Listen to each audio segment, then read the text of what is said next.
Bismillahirrahmanirrahim. Assalamualaikum warahmatullahi wabarakatuh. Alhamdulillah, alhamdulillahilladzi an'amana bi ni'matil iman wal islam, wa nusalli wa nusallim ala sayyidina Mustafa min Adnan wa ala alihi wa sahbihi min yaumina hadza ila yaumil fadli wan ni'am. Amma ba'd. Yang pertama yang saya muliakan dan saya hormati Ketua Masjid Nurul Iman yang saya belum tahu namanya. Siapa namanya, Pak? Habibur Rahman. Habibur Rahman, insyaallah.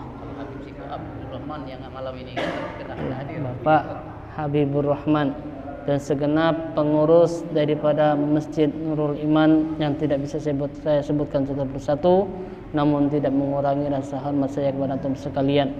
Dan juga yang saya muliakan dan saya hormati bapak-bapak, ibu-ibu yang berkenan hadir pada malam hari ini untuk meramaikan daripada suatu tempat yang pastinya dirahmati Allah Subhanahu wa taala.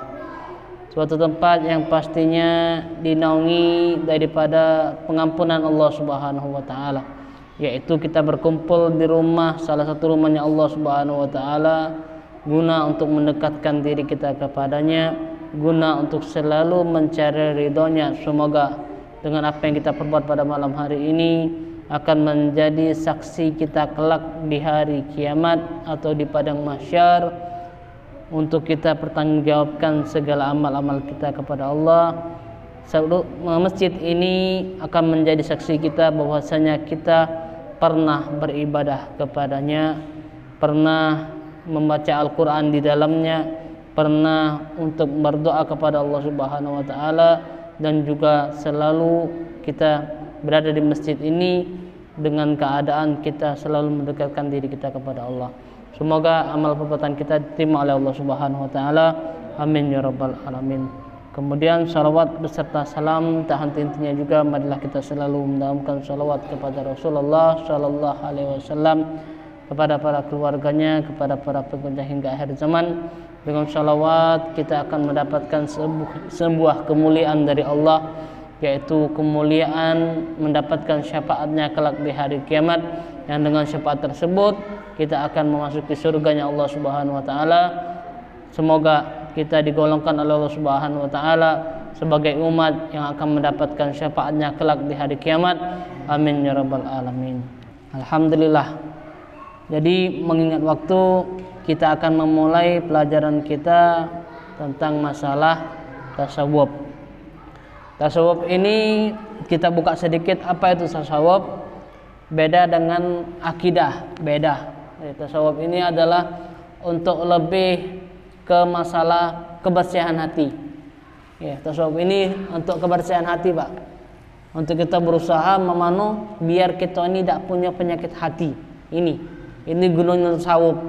Ya, kalau kita ibadah tuh mana supaya ibadah tadi itu tenang, ibadah tadi itu tidak mikiri apa-apa, cuman sama Allah Subhanahu wa taala. Itu baliknya kepada tasawuf. Kalau akidah itu balik kepada keyakinan. Kalau tasawuf ini adalah balik kepada untuk membersihkan hati kita. Akidah, fikih, dan tasawuf ini adalah tiga hal yang harus kita ada dalam diri kita. Jangan cuma akidah jangan cuma fikih jangan cuma tasawuf kebelingar masuk kita. Kalau cuma belajar akidah tidak belajar fikih, pacak kebelingar budak tadi. Belajar fikih tidak belajar tasawuf, pacak kebelingar. Jadi tiga-tiga ini haruslah ada. Jadi kita masuk ke bahasan yang pertama. Pembahasan yang pertama menjelaskan masalah rasa takut kita kepada Allah Subhanahu wa taala. Dalam salah satu hadis Nabi Muhammad sallallahu alaihi wasallam ini memberikan sebuah kemuliaan dahulu. Beliau memberikan sebuah kemuliaan pada kita tentang masalah balik dulu di sini membuka sebuah hadis yang memberikan semangat untuk kita masalah sholawat terlebih dahulu. Pengarang menuliskan masalah hadis ini terlebih dahulu masalah salawat untuk memberikan semangat untuk kita dulu untuk bersalawat kepada Rasulullah Sallallahu Alaihi Wasallam. Selanjutnya baru kita akan masuk masalah takut kepada Allah Subhanahu Wa Taala. Di dalam hadis Rasulullah Sallallahu Alaihi Wasallam mengatakan, sesungguhnya Allah Subhanahu Wa Taala khalaqa malaikan lahu, menciptakan seorang malaikat yang dia mempunyai sayapnya, yang satu di barat dan yang satu di timur, dan kepalanya di atas arasnya Allah dan kakinya di bawah bumi yang ketujuh. Dan mereka ini diberikan tugas oleh Allah Subhanahu Wa Taala ketika ada seorang umatnya Nabi Muhammad Sallallahu Alaihi Wasallam, itu lelaki maupun perempuan, salawat kepada Rasulullah, maka Allah Subhanahu Wa Taala menyuruh malaikat tersebut untuk menyelam, maksudnya untuk tenggelam ke laut yang paling dalam, sehingga si malaikat tadi tenggelam. Ketika dia keluar, dia membawa cahaya yang terang benderang, dan cahaya itu berubah menjadi seekor burung, dan burung tadi selalu beristighfar kepada Allah sampai hari kiamat. Jadi pertama memberikan semangat untuk kita, Bu. Salawat ini sekali, Bu, malaikat itu langsung turun ke bumi, tenggelam ke laut, membawa cahaya, dan cahaya tadi berubah menjadi seekor burung, yang mana burung tersebut beristighfar kepada Allah sampai hari kiamat. Subhanallah. Baru sekali, Pak. Mana kalau 100 kali, mana kalau 1000 kali, mana kalau 100.000 kali. Kok kali sekali sudah beristighfar sampai hari kiamat. Subhanallah. Kita kan kadang payah nih, bukan kita nak membuat kita nih kadangan apa, kadangan capek, lupa. Beristighfar pun kadangan kita nih kadang galak, kadang tidak, atau kadang kecapean, lupa beristighfar kepada Allah. Namun dengan salawat tadi menjadi wasilah untuk kita, walaupun kita tidak beristighfar, namun burung tadi beristighfar kepada Allah sampai hari kiamat. Tidak payah-payah, Pak, bahasanya itu tidak payah-payah. Cuman dengan sholawat Allah ngirimkan seekor burung untuk burung tersebut beristighfar sampai hari kiamat. Nah, selanjutnya kita membahas langsung masalah takut kepada Allah Subhanahu Wa Taala. Di dalam sebagian ucapan orang-orang yang ahli hikmah, orang-orang yang sudah dekat kepada Allah Subhanahu Wa Taala mengatakan, salamatul jasad fi qillatit ta'am. Selamatnya jasad itu di dalam sedikit makan. Mengapa berkata seperti ini? Kita buka sedikit. Kalau wong yang banyak makan itu, Pak, ya otomatis banyak penyakit dalam diri dia. Banyak penyakitnya. Kita bukan nak ngatur ke wong gemuk, bukan nak ngatur ke wong terlalu kurus, tidak.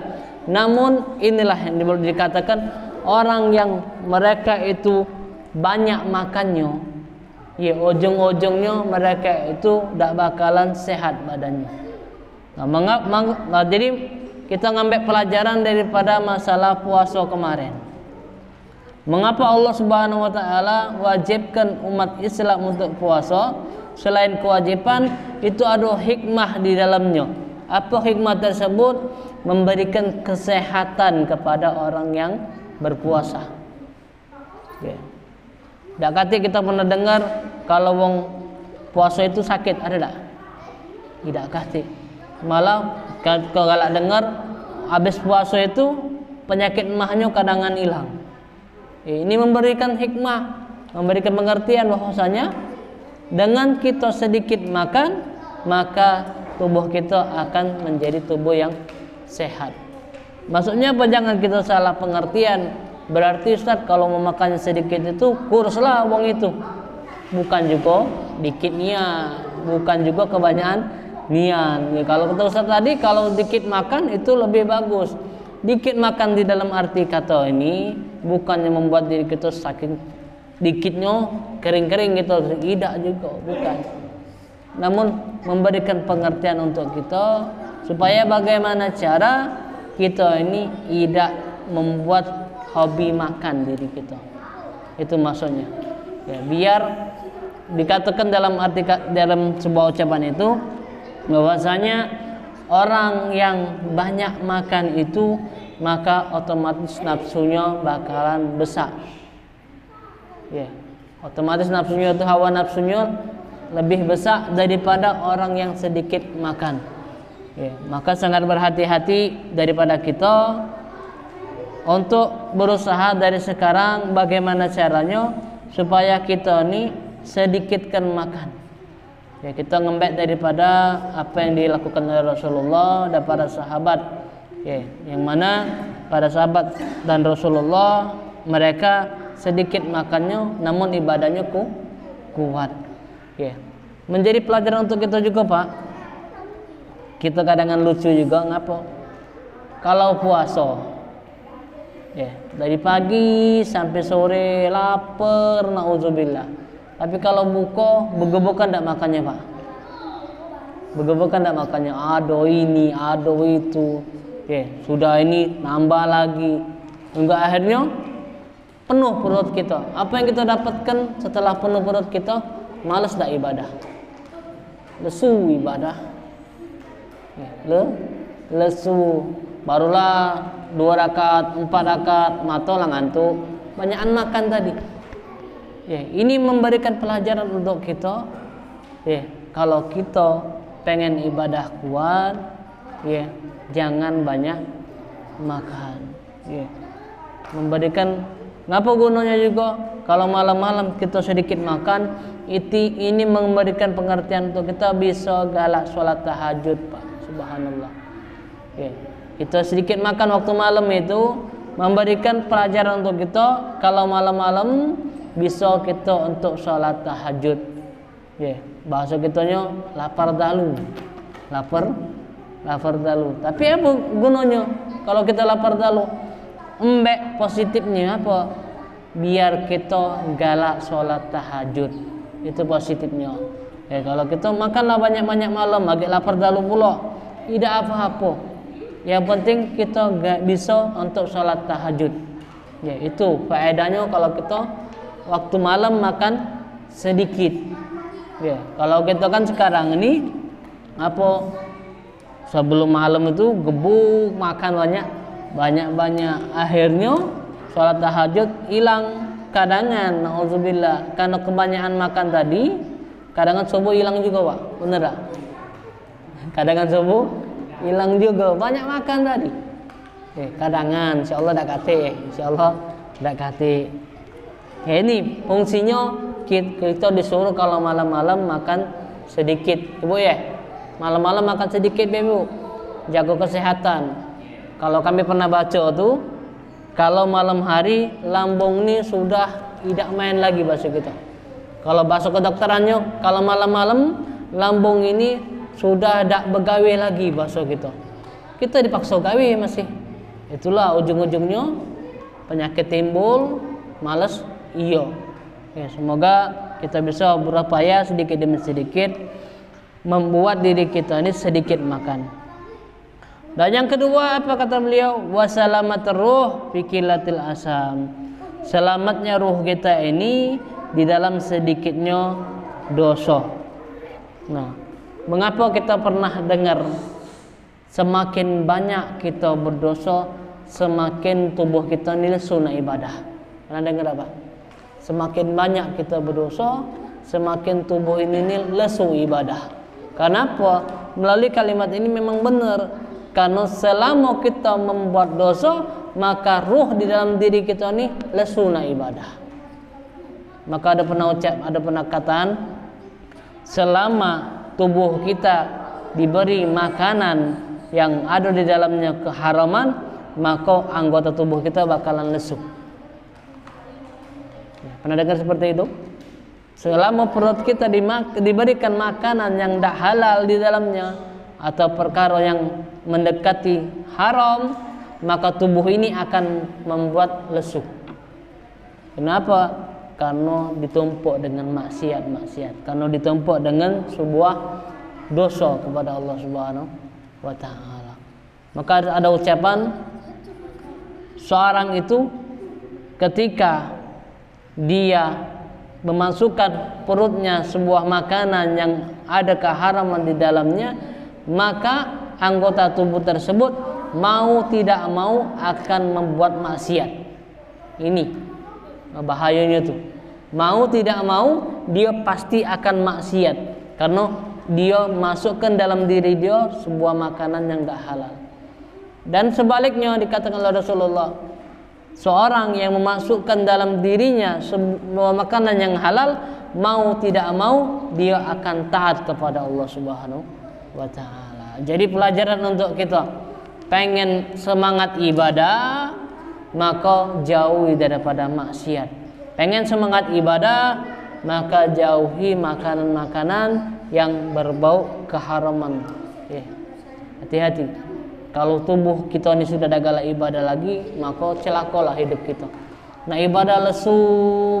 Jadi berapa pertanyaan untuk kita? Ngapo ibadahku ini lesu? Nah, ibadah lesu nian.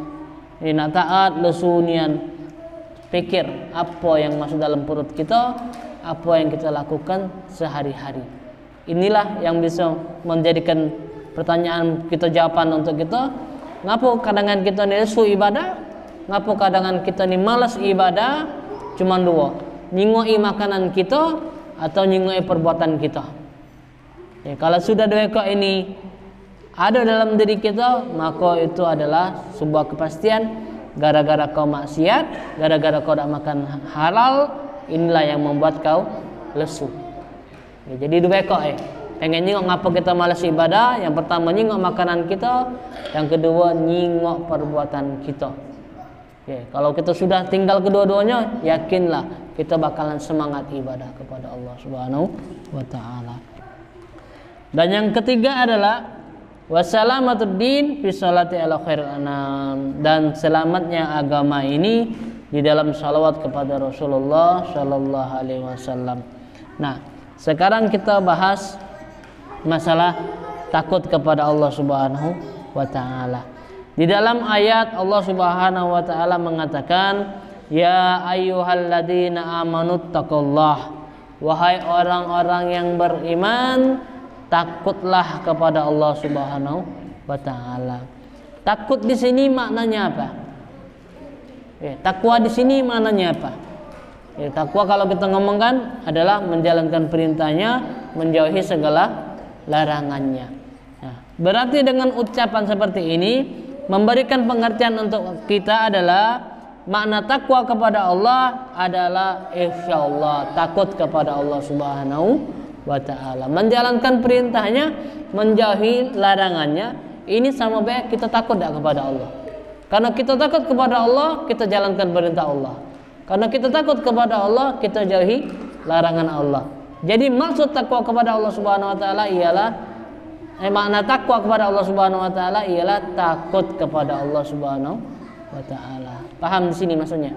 Jadi kalau kita dengar ya ayyuhalladzina amanu taqullah, wahai orang-orang yang beriman, bertakwalah kepada Allah. Takwa di sini maksudnya adalah takutlah kepada Allah Subhanahu wa taala.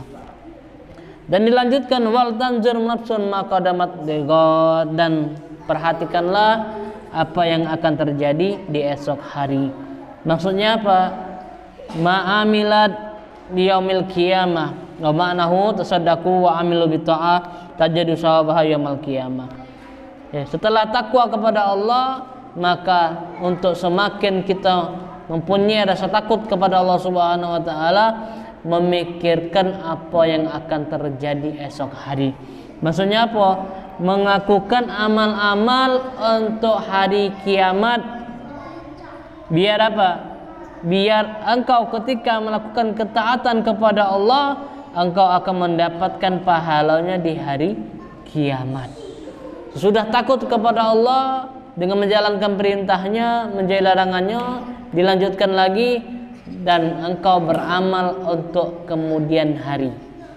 Kalau cuma takut-takut bisa kita ngomong ya Allah takut nian, bisa tak? Bisa kita ngomong, anak kecil takut sama Abah, bisa ngomong, ya Allah takut sama Abah. Kita takut sama Allah. Tapi kalau cuma ngomong baik, tidak kasih bukti, maka ini takut yang bahasa kita dusta.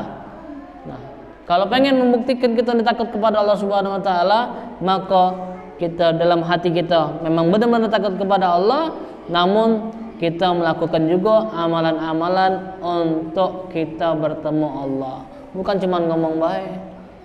Ya. Itu kan maaf, itu kan banyak nih macam itu tuh. Ngomong baik takut maksiat jalan terus dah. Jalan baik ya. Ngomong baik takut masih main sana sini, masih zalim sana sini. Cuman ngomongannya takut.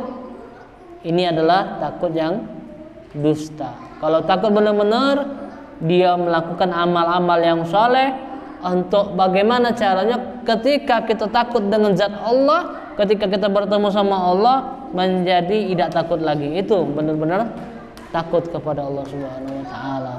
Ya, itu definisinya Pak. Kalau benar-benar takut kepada Allah itulah kita melakukan ketaatan, menjauhi maksiat, namun kita juga beramal soleh. Terus apa lagi yang makna takut kepada Allah Subhanahu wa taala?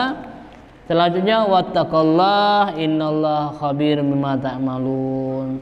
Bertakwalah kepada Allah, sesungguhnya Allah Maha mengetahui dengan apa yang kalian perbuat. Nah, jadi 3 eka ini Pak ya. 3 eka ini hal yang insya Allah membuat diri kita ini benar-benar takut kepada Allah. Yang pertama yaitu kita menjalankan perintah dan menjauhi larangannya. Yang kedua, kita beramal soleh. Yang ketiga, ini yang dikatakan Allah Subhanahu wa taala, meyakini bahwa apa-apa yang kita lakukan itu Allah Subhanahu wa taala tahu.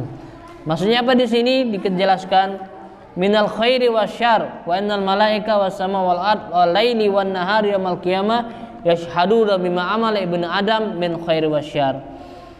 Maksudnya apa? Bertakwalah kepada Allah dan yakinlah dan ketahuilah bahwasanya Allah mengetahui apa yang kalian perbuat dari kejelekan dan yang bagus. Kenapa? Karena sesungguhnya malaikat, langit dan bumi, malam dan siang hari di hari kiamat akan bersaksi dengan amalan-amalan yang dibuat oleh manusia. Subhanallah. Iya Pak. Langit, masjid, bumi, masjid akan jadi saksi. Langit akan menjadi saksi kita. Malam hari, siang hari, seluruh alam ini akan menjadi saksi kita ketika kita mengamalkan sesuatu yang baik dan juga mengamalkan sesuatu yang buruk. Walaupun sekecil apapun itu kebaikan, walaupun sekecil apapun itu kejelekan, itu dicatat oleh Allah Subhanahu wa taala melalui malaikat.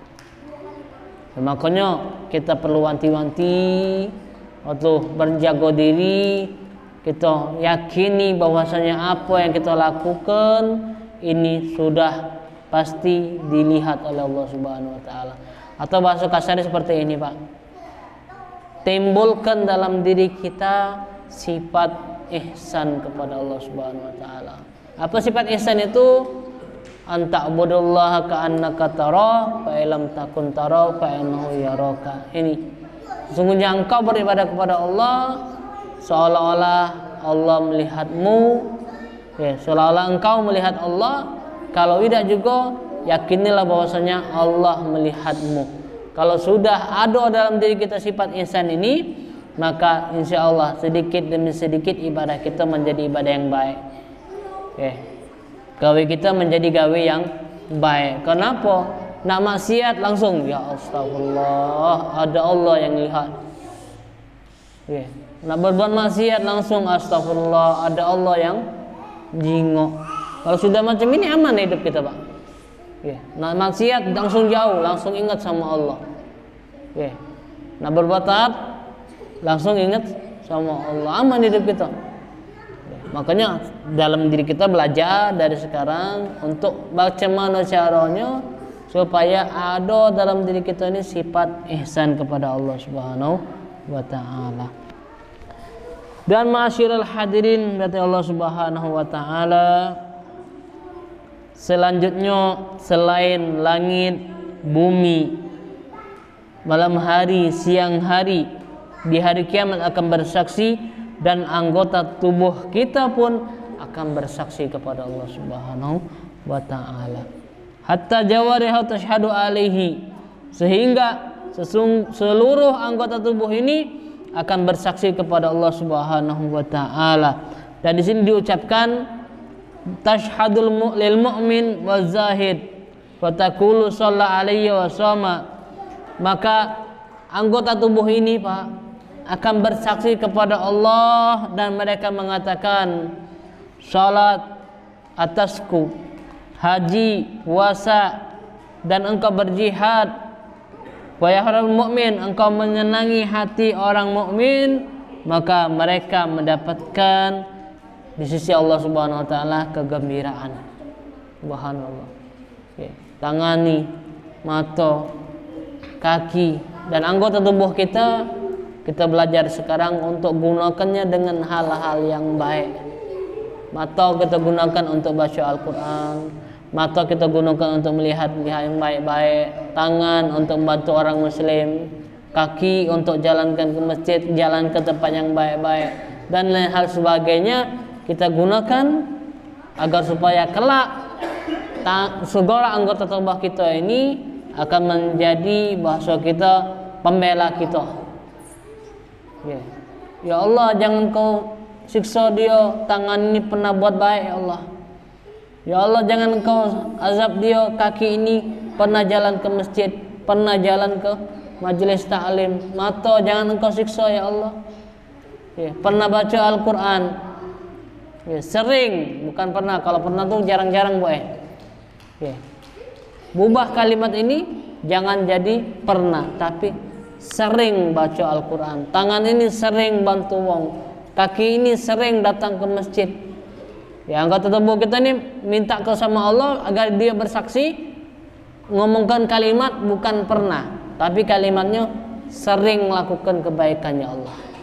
Berusaha dari sekarang agar kelak kita ini menjadi hamba yang selalu dalam kasih sayang Allah Subhanahu wa taala, menjadi hamba yang selalu diawasi Allah Subhanahu wa taala. Namun kita berusaha dari sekarang tanamkan rasa takut kita kepada Allah agar kelak ibadah-ibadah yang kita lakukan hanyalah ibadah yang berbau mencari ridhonya Allah Subhanahu wa taala.